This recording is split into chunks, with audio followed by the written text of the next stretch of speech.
Bertemu kembali rentasan berita edisi 1474 bersama saya Zawaz Yusof, antara paparan utama. Fitnah bangsat pencacai PM. Benarkah Hadi seorang ulama? Antara bodoh dan buat-buat bodoh.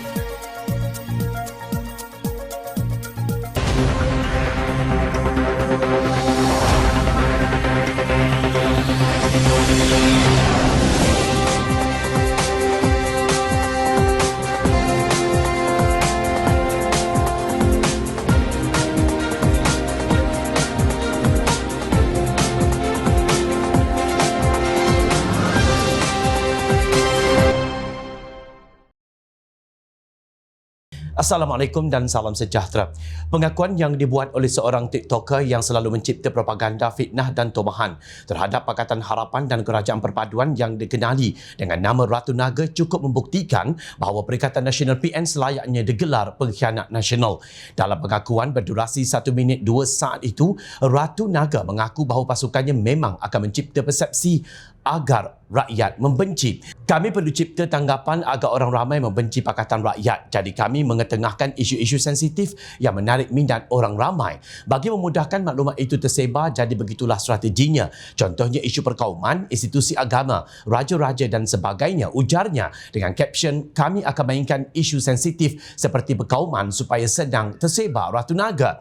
Ini bukan Jom Channel yang membawa cerita. Ini pengakuan yang dibuat oleh sang pemfitnah itu sendiri dan telah ditonton oleh ratusan ribu rakyat Malaysia. Setelah tiada modal untuk memfitnah, kini isteri Perdana Menteri pula yang dijadikan mangsa pengkhianatan dan penghinaan mereka. PKR Bandar Tun Razak semalam membuat laporan polis terhadap 3 pengguna media sosial yang didakwa memaknai hantaran berbau fitnah terhadap Ahli Parlimen Bandar Tun Razak, Datuk Seri Dr. Wan Azizah Wan Ismail.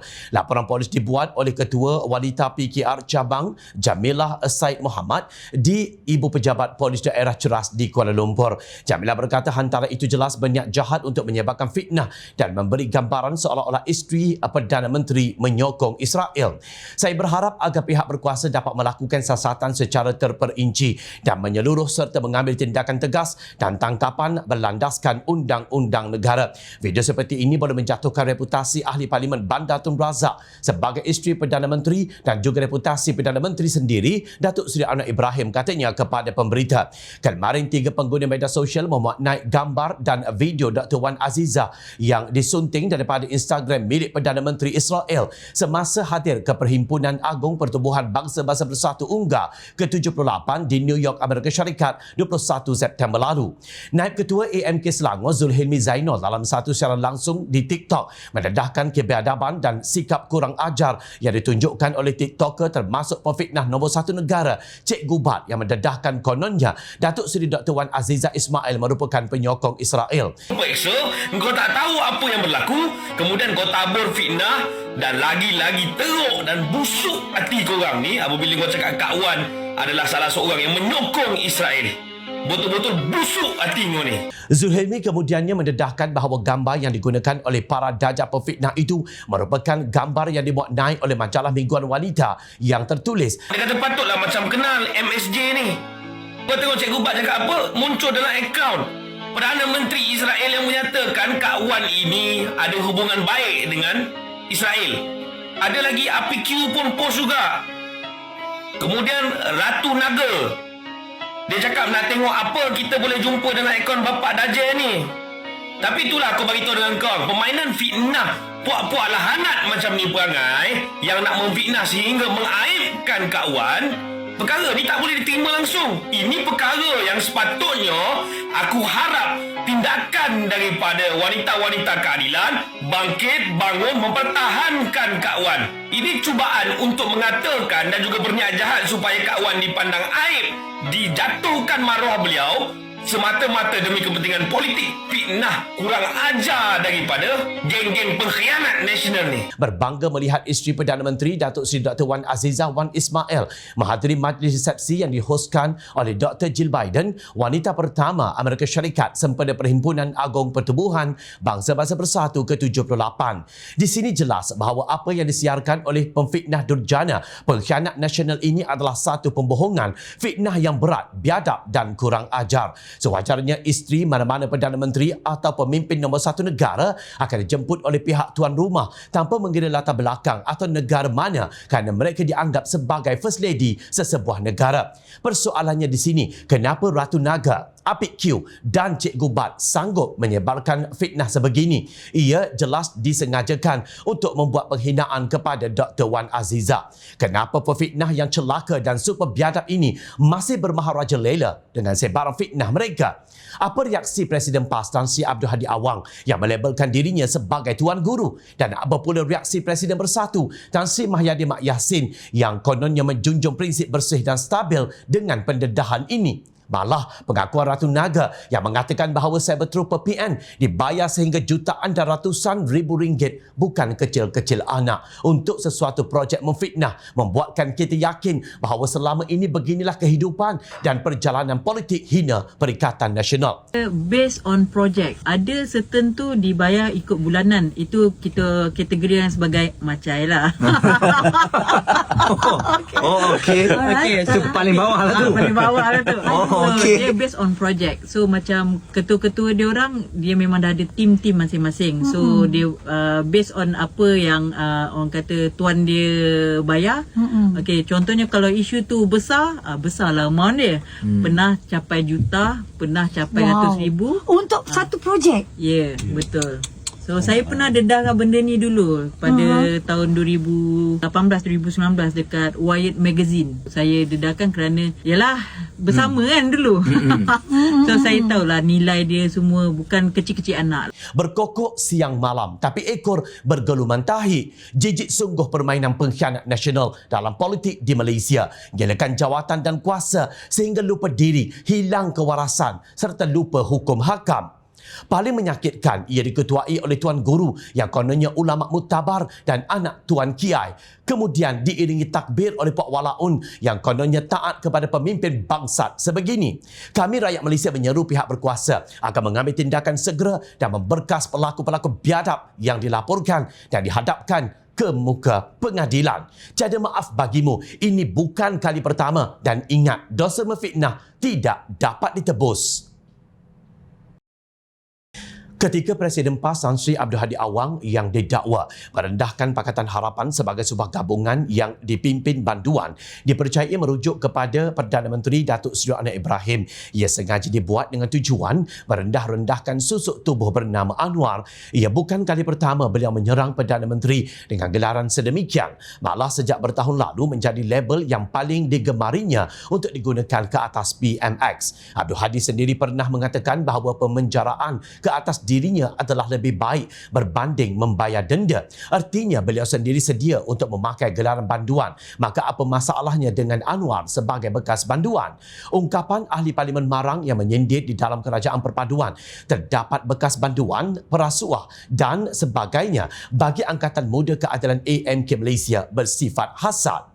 Menurut kenyataan AMK, sifat sedemikian tidak seharusnya wujud bagi seorang pemuka agama seperti Haji Hadi dan barisan asatizah dalam PAS. Presiden PAS Haji Abdul Hadi Awang baru-baru ini muncul dengan kenyataan cenderung bersifat hasad yang merendahkan Pakatan Harapan sebagai sebuah gabungan yang dipimpin banduan dipercayai merujuk kepada Perdana Menteri Malaysia Datuk Seri Anwar Ibrahim. Di saat kita tahu Perdana Menteri sendiri tidak pun terkesan dengan serangan Haji Hadi tersebut, timbul tanda tanya apa yang sebenarnya yang cuba dicapai oleh beliau dengan menggunakan gelaran banduan ke atas seseorang dengan tujuan merendah-rendahkan mereka, kata AMK dalam kenyataan. Dalam pada itu, AMK mengingatkan bukan semua yang masuk penjara adalah penjenayah, tetapi dalam sejarah Islam, tokoh ilmuwan dan malah imam mazhab juga pernah dipenjarakan oleh pemerintah yang zalim. Dalam sejarah Islam sendiri, imam 4 mazhab, Imam Abu Hanifah, Imam Malik, Imam Ahmad Hanbal dan Imam Syafi'i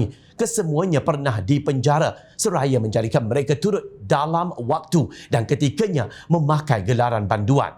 Begitu juga dengan tokoh-tokoh besar dunia Islam. Tidak sedikit yang memakai gelaran banduan dalam hidup mereka. Syed Qutb, Buya Hamka, Muhammad Mursi, Rashid Ghanusi antara ramai yang kita ketahui juga pernah dan adalah penghuni penjara, ujar AMK. Justru AMK menasihatkan Haji Hadi bahawa semua ketentuan Allah di dalam perjalanan panjang sebagai pejuang perlu diterima dan masyarakat tidak boleh melabel dengan penghinaan, dan amatlah tidak wajar ungkapan Haji Hadi dalam sidang media yang menyinggung kehormatan PMX. Sudah tertulis PM kita hari ini adalah antara insan yang diuji dengan tomahan dan fitnah sehingga terpenjara dalam jalan perjuangannya sebelum diangkat darjat untuk memimpin negara. Seharusnya ia menjadi pedoman buat kita semua, bukan untuk direndah-rendahkan. Sebagai seseorang yang hari ini memakai gelaran ulama dan pendakwah, merendah-rendahkan takdir dan nasib seseorang, apalagi yang diketahui sendiri olehnya sebagai orang yang dizalimi dan pernah beliau sendiri membela. Haji Hadi perlu bermuhasabah dan menekuni dengan semulia hati, bukan dengan penuh nafsu politik disulami tutur penuh hasad dan dengki. Itu bukan sifat orang alim dalam jalan dakwah, kata AMK. Benar, Haji Hadi seharusnya menjaga tutur bicara, tutur kata, dan hal itu tidak akan mengurangkan sokongan ke atas beliau berbanding mencerca dan hina ke atas lawan politik. Dengan keceruparan dan kebiadaban mulut Haji Hadi yang terus-menerus merendahkan dan menghina lawannya, timbul pula persoalan, benarkah Haji Hadi ini seorang ulama? Sebagaimana yang dilalak dan disanjung pada penyokong PAS dan kini turut didokong oleh Bersatu. Mungkin jika anda memakai kupiah, berserban dan bernikab, anda tiada hijab untuk menyaksikan kewarakan beliau. Namun jika dilihat kepada celupar mulutnya dan buruk akhlaknya serta busuk hatinya, beliau amat jauh jika hendak diberikan gelaran sedemikian. Baru-baru ini, Pengerusi Perikatan Nasional PN Tan Sri Mahyadin Mat Yassin menggesa kerajaan menghentikan tindakan siasatan dan pendakwaan terpilih atas alasan 3R, iaitu agama, bangsa dan institusi diraja, semata-mata untuk menutup mulut rakyat. Presiden Bersatu itu berkata beliau telah berkali-kali disiasat dan berhadapan pendakwaan jenayah hanya kerana menyuarakan keresahan orang Melayu dan Islam. Begitupun pemimpin di blok kerajaan yang mengeluarkan kenyataan jahat dan mengapikan sentimen perkauman tidak pula dikenakan tindakan. Adakah saya sebagai pemimpin Melayu dianggap sebagai penjenayah semata-mata kerana menyuarakan kepentingan orang Melayu dan Islam? Sejak bila pemimpin Melayu di negara ini sudah tidak boleh bercakap mengenai kepentingan Melayu dan Islam? Penjajah British telah lama meninggalkan tanah air kita, tetapi nampaknya dasar yang dilaksanakan oleh kerajaan hari ini agak lebih teruk daripada dasar penjajah, katanya. Beliau berkata demikian ketika membahaskan kajian separuh penggal KSP Rancangan Malaysia ke-12 RMK-12 di Dewan Rakyat baru-baru ini. Sebagai respons, Menteri Dalam Negeri KDN membidas kenyataan Mahyadin yang mendakwa polis di Raja Malaysia tidak membenarkan mana-mana individu bercakap mengenai kepentingan 3R. Menterinya Datuk Seri Saifuddin Nasution Ismail menegaskan bahawa badan penguatkuasa itu membenarkan individu untuk bercakap kepentingan 3R asalkan ianya tidak menjurus ke arah hasutan dan kebencian. Nak bercakap mengenai bangsa tentang kasih sayang, rajin, mahu tingkat martabat dan kemuliaan, tak ada salah apa-apa berkaitan kalimah sebegini. Yang tak boleh apa? Yang tak boleh kalimah macam ini. Mengundi Pakatan Harapan adalah bahaya kerana Pakatan Harapan menaja kumpulan Yahudi. Itu tak boleh lah. Ya. 17/11/2022, 5 petang. Aduan telah dibuat di atas ucapan Paguh dalam ceramah Mega PN Best 16/11/2022 di Padang Bukit Mo, Parit Jawa. Katanya dalam waktu pertanyaan menteri di Dewan Rakyat. Beliau berkata demikian bagi menjawab soalan tambahan Ahli Parlimen Paguh itu berkenaan kenyataan Ketua Polis yang melarang isu berkaitan 3R diungkapkan oleh mana-mana individu selain menyatakan larangan sebegitu tidak pernah dibuat oleh PDRM sebelum ini. Justru Saifuddin memberikan contoh lain berkenaan isu 3R, termasuk kenyataan Ahli Parlimen Marang Tan Sri Abdul Hadi Awang yang didakwa menuduh PH menggugat hak istimewa orang Melayu dan Islam selain mencabar Perlembagaan Persekutuan sepanjang 22 bulan PH memerintah negara. Bila disebut oleh PN, PH menolak Islam, menyokong komunis, puak yang khianat dan puak yang menolak raja. Bila masa pula kita PH tolak raja, ini yang diungkap dalam perutusan video ketika kuliah di Masjid Rusila 14 Oktober tahun lalu. Tapi bila disebut PH menolak Islam, menyokong komunis, puak yang khianat dan puak yang menolak raja. Bila pula kita tolak raja? Ini diungkap bila? Diungkap dalam perutusan video dalam kuliah duha Masjid Rusila 14 Oktober 2022. Oleh itu, dalam konteks inilah Ketua Polis Negara memberikan nasihatnya. Ini konteks dan antara latar belakangnya. Saya ada berpuluh lagi isu yang menyentuh 3R. Setakat ini ada 104 kertas siasatan dibuka. Di pihak sebelah sana iaitu PN ada. Di sini kerajaan pun ada. Saya boleh berikan lagi bahan untuk memaklumkan di sini jelasnya lagi. Jadi di sini sangat jelas. Persoalan yang diajukan Mahyadin, kononnya adakah beliau sebagai pemimpin Melayu dianggap sebagai penjenayah semata-mata kerana menyuarakan kepentingan orang Melayu dan Islam hanyalah satu kenyataan play victim daripada pihak mereka. Semata-mata kononnya mereka ikhlas dalam menyuarakan isu tentang Melayu dan Islam. Jom Channel yakin ketika Mahyadin mengutarakan persoalan itu, dalam hati beliau sendiri telah ada jawapan bahawa apa yang dimaksudkan dengan 3R itu bagaimana. Cuma beliau sengaja buat-buat bodoh. Kononnya suci dan beliau serta rakan-rakan dianiaya dan dizalimi pihak kerajaan dan pihak berkuasa. Kononnya suara mereka disekat sedangkan beratus aduan dan laporan diterima tentang keceluparan mulut mereka mengenai isu 3R. Takkanlah seorang yang pernah diangkat sebagai seorang Perdana Menteri mempunyai pemikiran sedangkal ini. Sukar sangatkah untuk Mahyadin memahami tentang isu 3R? Ups, lupa. Jadi Perdana Menteri pun hasil khianat dan tebuk atap. Jadi wajarlah untuk dijatuhkan oleh rakan sekokolnya sebelum ini. Tidak layak rupanya. Ingat, antara bodoh dan buat-buat bodoh tidak akan mengikis rasa jengkel rakyat kepada para pemimpin seperti ini. Ini soal tabik urus negara.